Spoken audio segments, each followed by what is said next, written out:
Okay guys, here we are, another bow and arrow, the same one that we just demonstrated a minute ago, except we're doing it from the side guard. So you keep your elbows in, and you keep your partner off you as best you can. You have to keep this gap here because you have to be able to work something.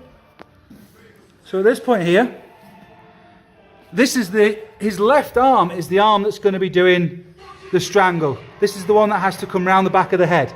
So his other hand feeds, he sits up into his partner, slowly, slowly, slowly. So he sits, just go back again. That's it, bring that arm round, bring it round. So, starting again.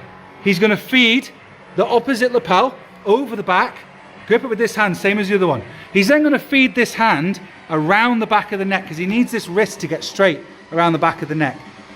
At this point, he puts his hand onto the hip to keep his partner from coming over the top of him, and then he pops a knee in through the gap. So there's his knee, coming through the gap, underneath. He then leans back away from his partner and applies a strangle. If you do it one more time.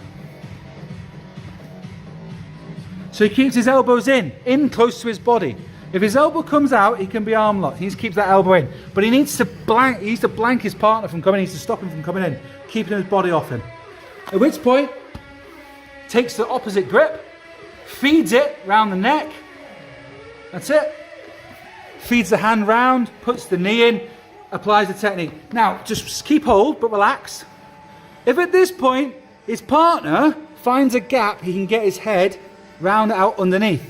What he needs to do from here is he needs to put this hand onto his other arm, and he needs to bring this knee up onto his chest next to his head. See?